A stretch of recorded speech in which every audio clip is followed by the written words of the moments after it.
I watched in disbelief as the black paint dripped down my security camera lens. My hands shook as I stared at what used to be my front door camera, now completely destroyed. The smell of fresh spray paint filled the air.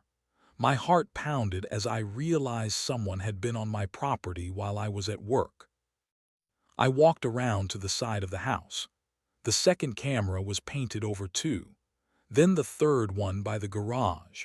Every single security camera I had installed was now useless, covered in thick black paint that had clearly been applied just hours ago. My neighbor Corinne stood across the street, arms crossed, watching me with a smug smile on her face. She did not even try to hide her satisfaction. That is when I knew she was responsible. That is when I knew this war between us had just escalated to a whole new level. But what Corinne did not know, what she could never have imagined, was that those cameras she had just destroyed were not just recording to my home computer. They were streaming live to a place she would never expect. 6 months ago, I thought I had finally made it. After years of saving every penny, working overtime, and sacrificing vacations, I had bought my dream home in Meadowbrook Estates. The house was perfect. A beautiful two-story colonial with a wraparound porch, situated on a quiet street lined with mature oak trees. The neighborhood looked like something out of a magazine. Manicured lawns, matching mailboxes, and not a single blade of grass out of place. I remember thinking how lucky I was to live somewhere so peaceful and well-maintained. That feeling lasted exactly 3 weeks. The first sign of trouble came in the form of a letter from the Homeowners Association. The envelope was thick, official-looking, with the HOA logo stamped in gold. Inside was a violation notice for my garden hose. Apparently, leaving it visible from the street was against community standards. I laughed it off at first. How serious could they be about a garden hose? But then came the second letter. This time, it was about my trash cans. I had left them out 30 minutes past the designated pickup time. The fine was $50. By the fourth week, I had received 6 different violation notices. My doormat was the wrong color. My car was parked 2 inches into my driveway instead of being perfectly centered. My porch light was too bright. Each letter came with increasingly stern language and escalating fines. Every letter was signed by the same person, Corinne Mitchell, HOA president. The signature was always written in red ink, with dramatic flourishes that screamed authority and control. I decided to take a proactive approach.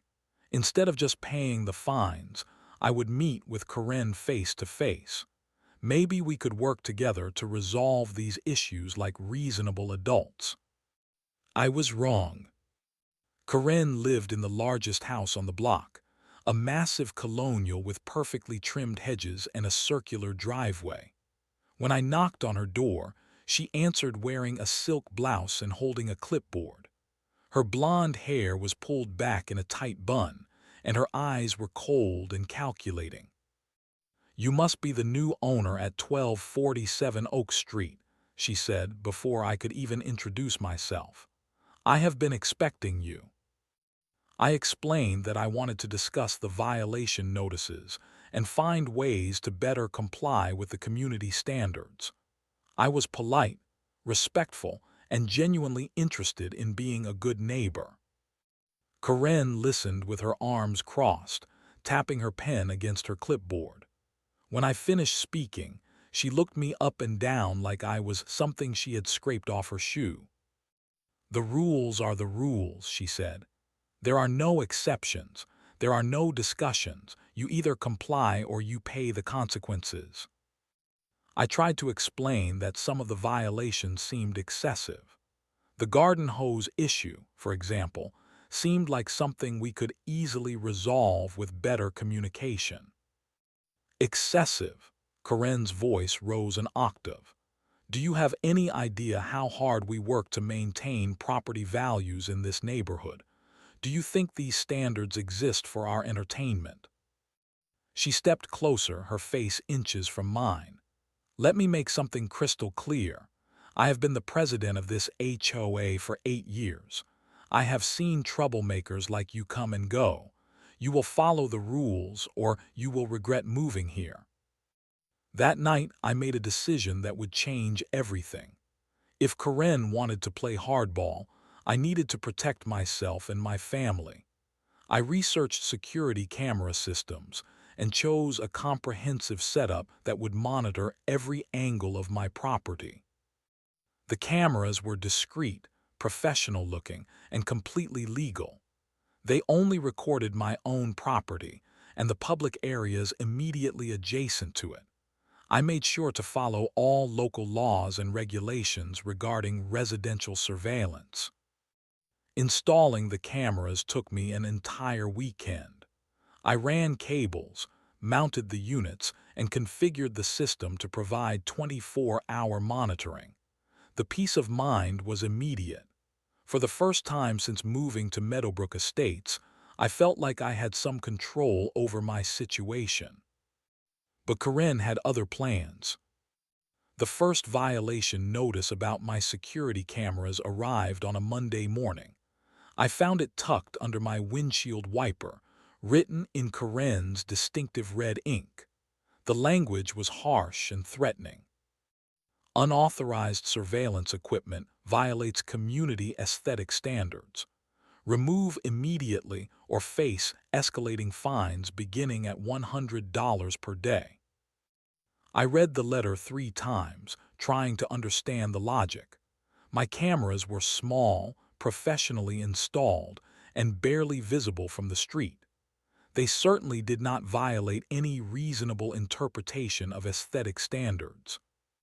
But Karen was just getting started. Over the next 2 weeks, I received 14 separate violation notices. Each one was more ridiculous than the last. The cameras were apparently too visible, not visible enough, pointing in the wrong direction, and somehow simultaneously too high and too low on my house. Karen had clearly made the cameras her personal obsession.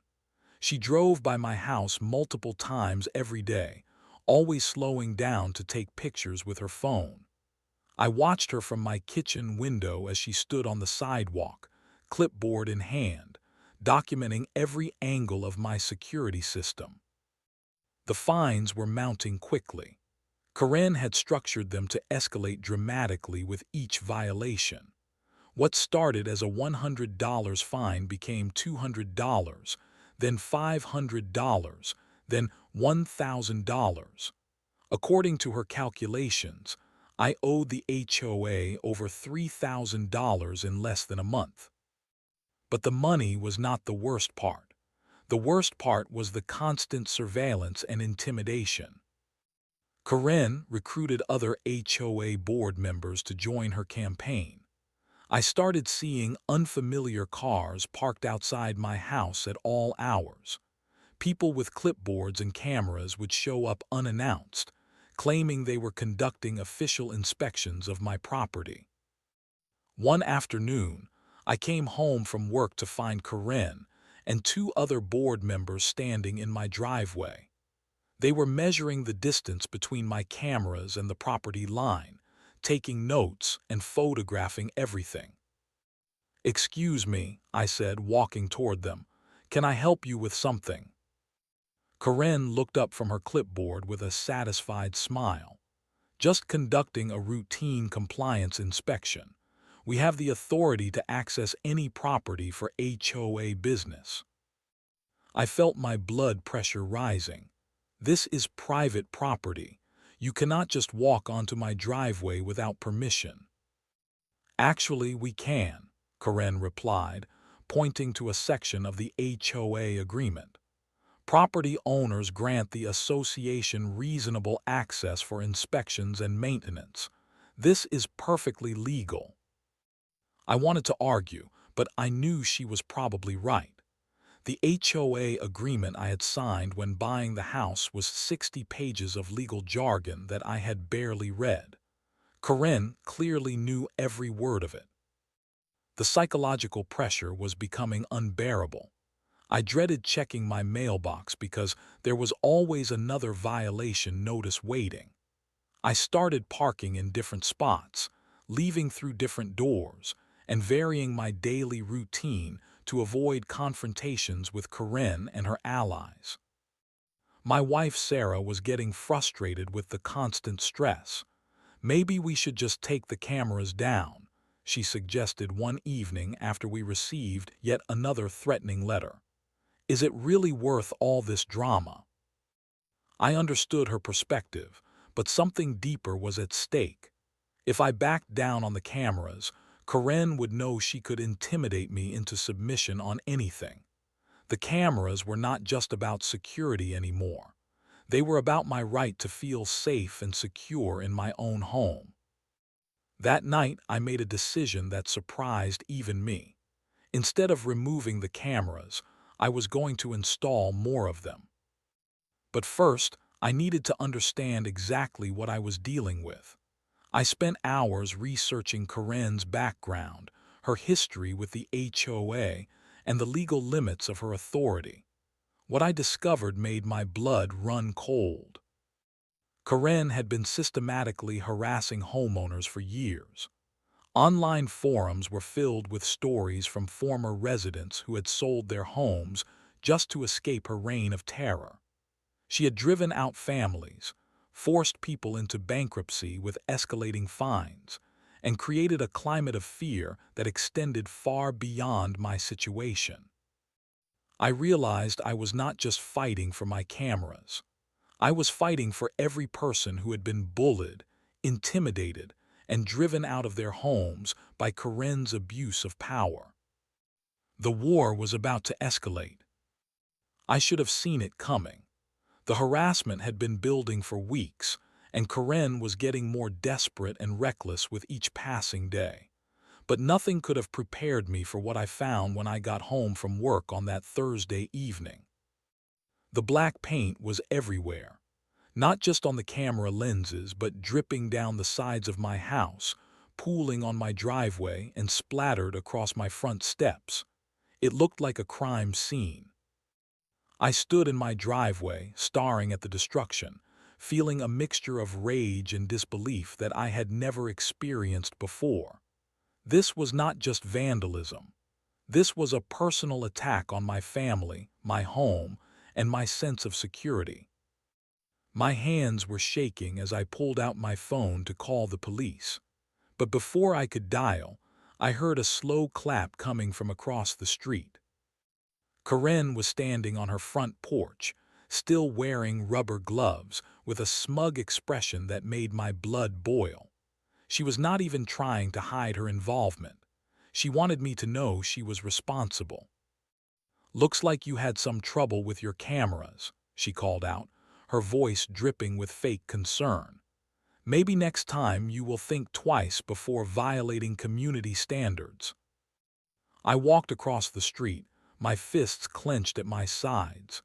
Every instinct told me to confront her, to demand an explanation, to make her pay for what she had done. But something held me back. A small voice in my head whispered that I needed to be smart about this. "Did you paint over my security cameras?" I asked, keeping my voice as calm as possible. Corinne's smile widened. "I have no idea what you are talking about, but I will say this. The HOA has full authority to remove unauthorized equipment that violates community standards. If someone took action to protect our property values, they were well within their rights." The audacity was breathtaking. She was basically confessing while simultaneously denying responsibility. But what really caught my attention was her use of the word "someone." She was trying to create plausible deniability while still taking credit for the attack. "You trespassed on my property and destroyed my personal belongings," I said, my voice rising despite my efforts to stay calm. "That is criminal vandalism." Karen laughed, a cold, calculated sound that made my skin crawl. Good luck proving that. And even if you could, the HOA has sovereign immunity for enforcement actions. We are protected by law when we act in the best interests of the community. I realized in that moment that Karen genuinely believed she was above the law. Years of unchecked power had convinced her that she could do anything, destroy anything, and intimidate anyone without facing real consequences.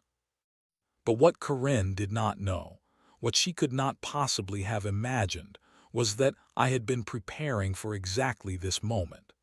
The cameras she had destroyed were not the only ones recording her activities. 3 weeks earlier, after researching Karen's history of harassment, I had installed a secondary security system. Hidden cameras that were virtually invisible, positioned to capture every angle of my property. Karen had been so focused on the obvious cameras that she had completely missed the real surveillance network. I had hours of footage showing Karen and her accomplices trespassing on my property, taking measurements, photographing my home, and planning their attack. But more importantly, I had crystal clear video of Karen spray painting my cameras that very afternoon. She had been sloppy, confident that she had destroyed all the evidence. But every moment of her criminal activity was recorded in high definition, with timestamps and audio that would hold up in any court. I walked back to my house without saying another word. Karen was still standing on her porch, basking in her perceived victory. She had no idea that she had just committed multiple felonies while being recorded by the very surveillance system she thought she had destroyed. That night, I sat in my home office, reviewing the footage and planning my next move. The video was damning. Karen could be seen clearly spray painting each camera, trespassing on my property, and even stopping to take selfies with her destruction. But I made a strategic decision that would prove crucial in the coming days.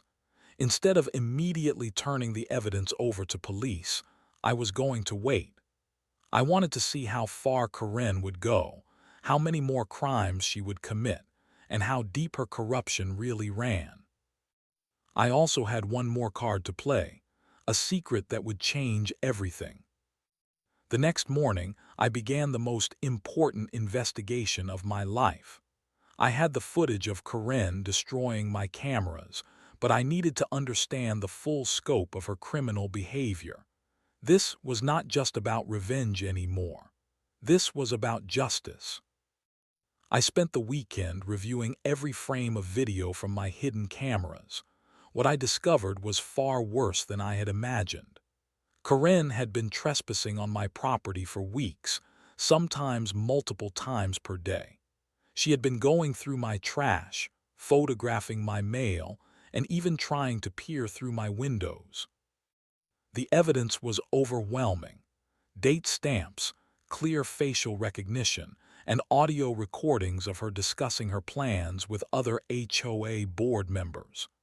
Karen had been operating like a criminal enterprise, using her position to justify increasingly illegal behavior.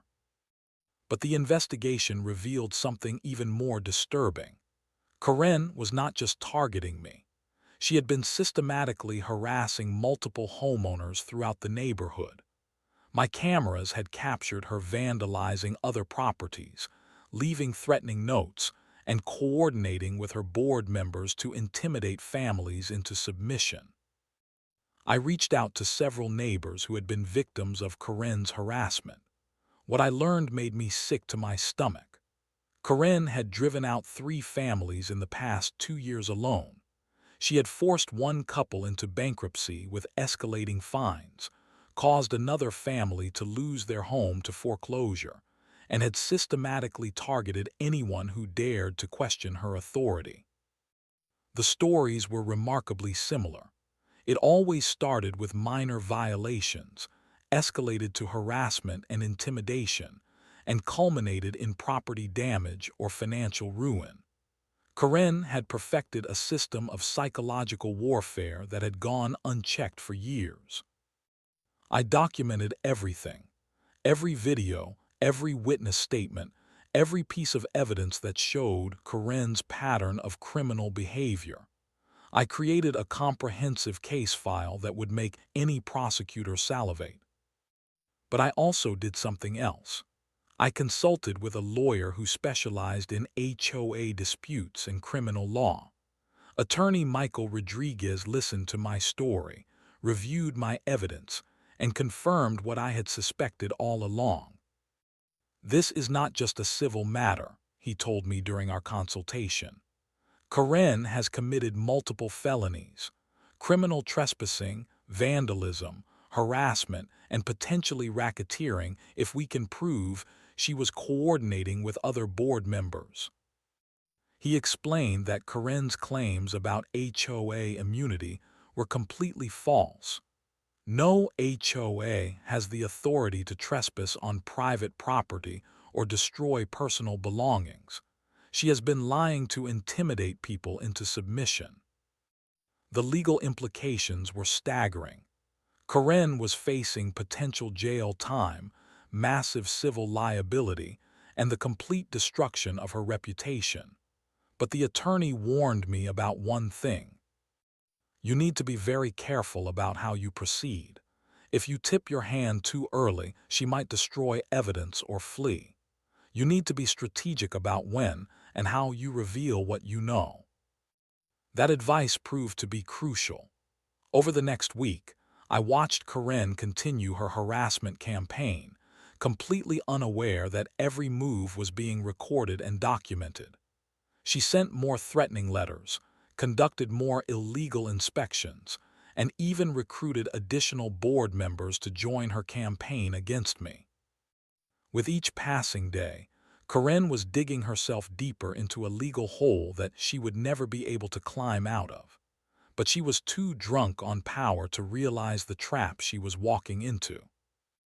I made the decision to give Karen just enough rope to hang herself. I would let her continue her criminal behavior for a few more days, gathering as much evidence as possible before revealing the truth. But first, I had to make one more discovery, something that would change the entire dynamic of this conflict and ensure that Karen would face the full consequences of her actions. What Karen did not know, what she could never have imagined in her wildest nightmares, was that my security camera system was not just recording to my home computer. It was streaming live, 24 hours a day, directly to the local police station. I had not mentioned this detail to anyone, not even my wife. It was my secret weapon, my insurance policy against exactly the kind of harassment and criminal behavior that Karen had been perpetrating. You see, before moving to Meadowbrook Estates, I had worked for 12 years as a security systems installer for law enforcement agencies. My specialty was designing surveillance networks for police departments, sheriff's offices, and federal agencies. I knew every trick, every technology, and every legal requirement for creating bulletproof evidence. When I installed my home security system, I did not just buy cameras from a retail store. I used the same professional-grade equipment that I had installed in dozens of police stations. The same cameras, the same recording software, and the same network infrastructure that had been used to solve hundreds of criminal cases. But more importantly, I had maintained my relationships with local law enforcement. Detective Sarah Chen, who worked in the Property Crimes Division, had been a friend and colleague for years. When I explained my situation with the HOA harassment, she suggested a solution that was both legal and brilliant. "Why do not you set up a live stream to our monitoring station?" she had suggested. "If this Karen person is really harassing you and your neighbors, we want to know about it. We have been getting complaints about HOA abuse for years, but we never had solid evidence." The setup was simple but sophisticated.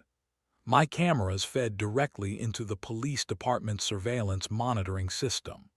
Every moment of Corinne's harassment, every instance of trespassing, every act of vandalism was being recorded and stored on police servers with full chain of custody documentation.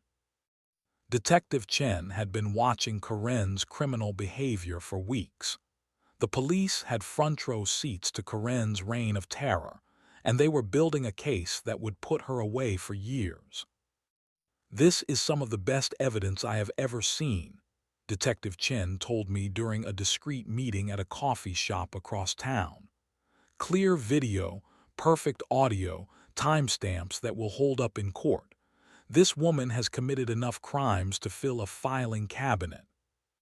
But the police connection went even deeper than just surveillance. It turned out that Corinne had been on law enforcement's radar for years. She had been reported for harassment, intimidation, and potential fraud by multiple homeowners. But until now, the evidence had always been circumstantial. HOA abuse is a huge problem, Detective Chen explained. "These people get drunk on power and think they are above the law, but most victims are too intimidated to come forward, and we rarely get the kind of evidence we need to prosecute." The irony was almost too perfect. Corinne had spent weeks trying to destroy my cameras, never realizing that she was performing for an audience of police officers who were documenting every crime for future prosecution. But Detective Chen had even more shocking news. "Corinne is not just facing charges for what she did to you. We have been investigating her for months based on complaints from other homeowners. She is looking at a massive criminal conspiracy case."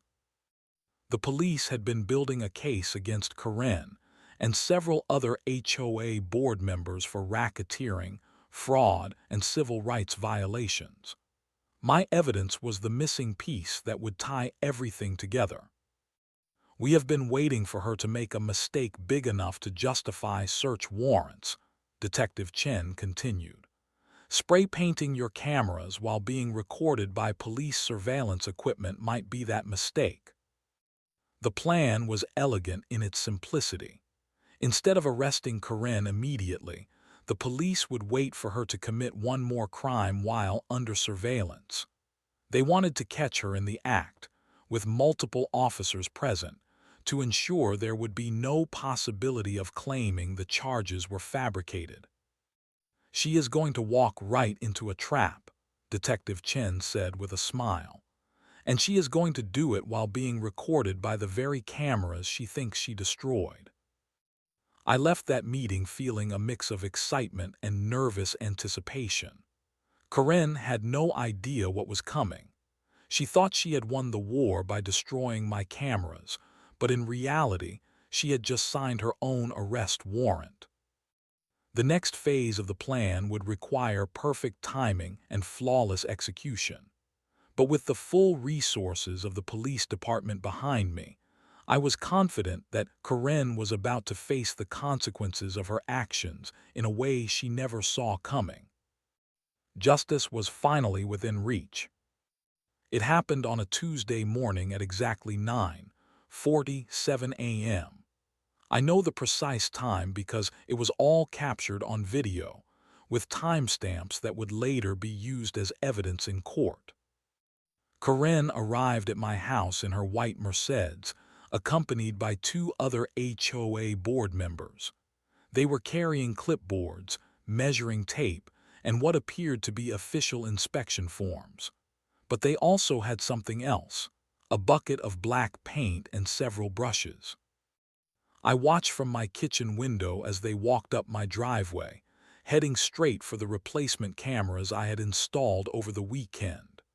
Corinne was gesturing wildly, pointing at each camera and talking animatedly to her companions. What she did not know was that Detective Chen and three other officers were parked just around the corner, watching the live feed from my cameras and waiting for the perfect moment to intervene. "This is it," I said quietly to myself. This is the moment Karen's world comes crashing down. Karen approached my front door camera first. She dipped her brush in the paint and raised it toward the lens, just like she had done the week before. But this time, she was not just destroying my property. She was committing a felony while being recorded by police surveillance equipment. That is when the patrol cars arrived. 3 police cruisers pulled into my driveway simultaneously, their lights flashing but sirens silent. Karen froze mid-swing, her paintbrush still raised toward my camera, her mouth hanging open in shock. Detective Chen stepped out of the lead car, badge visible, wearing a confident expression that I had never seen before. Karen Mitchell, you are under arrest for criminal trespassing, vandalism, and destruction of property. The look on Karen's face was priceless. For 8 years, she had terrorized homeowners with impunity, using her position to intimidate and silence anyone who dared to challenge her authority. But now, faced with real law enforcement, she looked like a deer caught in headlights. You cannot arrest me, Karen stammered, still holding the paintbrush. I am the HOA president. I have authority to enforce community standards. Detective Chen smiled coldly. Ma'am, no HOA has the authority to trespass on private property or destroy personal belongings. You are currently committing multiple felonies while being recorded by police surveillance equipment. That is when Karen realized the magnitude of her mistake. Her eyes darted to the cameras she had been trying to destroy, then to the police officers surrounding her, then back to the paint brush in her hand. This is entrapment, she said desperately. This is a setup. Ma'am, entrapment is when law enforcement induces someone to commit a crime they would not normally commit, Detective Chen replied. We did not force you to trespass on this property. We did not force you to vandalize these cameras. You chose to commit these crimes of your own free will. The other 2 board members tried to distance themselves from Karen, claiming they were just there to observe. But Detective Chen was not buying it. You are all accomplices to criminal trespassing and conspiracy to commit vandalism. You will all be arrested and charged accordingly. Karen made one last desperate attempt to assert her authority. Do you have any idea who I am? I have been the HOA president for 8 years. I know the mayor, the city council, the police chief. This is harassment of a public official. Detective Chen's expression hardened. Ma'am, you are not a public official. You are a private citizen who has been committing crimes for years. And as for knowing people in positions of authority, I think you will find that your reputation precedes you. The detective pulled out a thick folder filled with documentation. We have been investigating you for months based on complaints from multiple homeowners. We have video evidence of you trespassing on dozens of properties, vandalizing personal belongings, and using your position to intimidate residents. Karen's face went white as she realized the scope of the investigation. That is impossible. You cannot have been watching me. Actually, we can and we have, Detective Chen replied. Thanks to the homeowners' cooperation, we have had live surveillance of your criminal activities for weeks. Every trespass, every act of vandalism, every instance of harassment has been recorded and stored as evidence. The handcuffs clicked into place around Karen's wrists with a satisfying metallic sound. For the first time in years, she was completely powerless, unable to intimidate or threaten her way out of consequences. Karen Mitchell, you are under arrest for criminal trespassing, vandalism, destruction of property, harassment, and conspiracy. You have the right to remain silent. Anything you say can and will be used against you in a court of law. As Karen was led to the patrol car, She looked back at me with a mixture of rage and disbelief.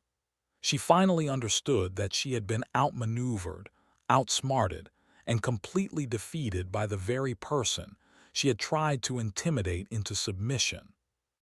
The other board members were arrested and charged as accomplices.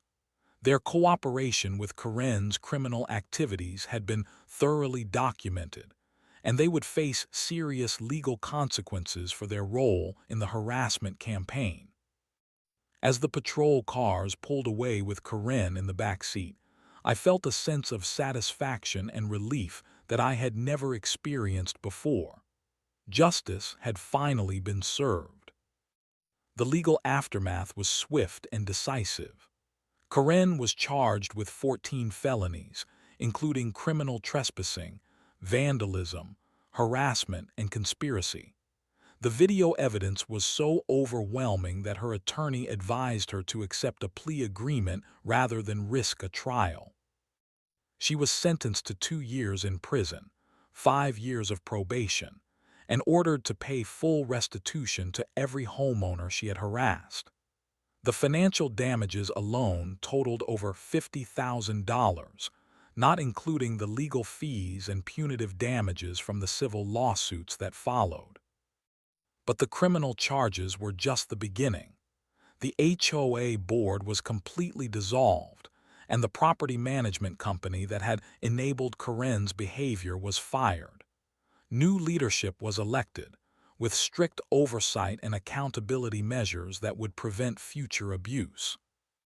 Karen's removal from the HOA board sent shockwaves through the community.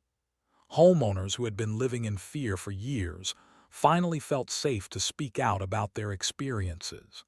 The stories that emerged painted a picture of systematic abuse, intimidation, and financial exploitation that had gone unchecked for far too long. 3 weeks after Karen's arrest, I installed a brand new security camera system. This time, nobody complained. Nobody sent violation notices. Nobody tried to intimidate me or my family. The cameras were simply accepted as a reasonable security measure for a homeowner who wanted to protect his property. The new HOA leadership actually thanked me for exposing the corruption and criminal behavior that had been destroying the community. They implemented new policies that protected homeowners' rights while still maintaining reasonable community standards. My neighbors, who had been too scared to speak up during Karen's reign of terror, began sharing their own stories of harassment and intimidation. Many of them had been considering selling their homes just to escape the toxic environment that Karen had created. The transformation of the neighborhood was remarkable. Property values increased as word spread that the abusive HOA leadership had been removed. Families who had been living in fear could finally enjoy their homes without constant surveillance and harassment. Detective Chen later told me that my case had opened the door to investigating HOA abuse throughout the region. "You provided the blueprint for how to document and prosecute these cases," she said. "Other homeowners are now coming forward with similar evidence." The hidden cameras that had captured Karen's crimes were eventually revealed to the public during the trial proceedings. The irony was not lost on anyone. Karen had spent weeks trying to destroy cameras that she thought were the only ones recording her, never realizing that her every move was being documented by a sophisticated surveillance system that she never even knew existed. Today, I live peacefully in my dream home, surrounded by neighbors who have become friends rather than adversaries. The security cameras that caused so much conflict now serve their intended purpose, protecting my family and property without interference from power-hungry officials. Karen's downfall serves as a warning to anyone who thinks they can abuse their authority without consequences. Justice may sometimes be delayed, but it is never denied to those who are patient, strategic, and prepared to fight for what is right. Sometimes the best revenge is simply letting criminals destroy themselves, while you document every moment of their downfall.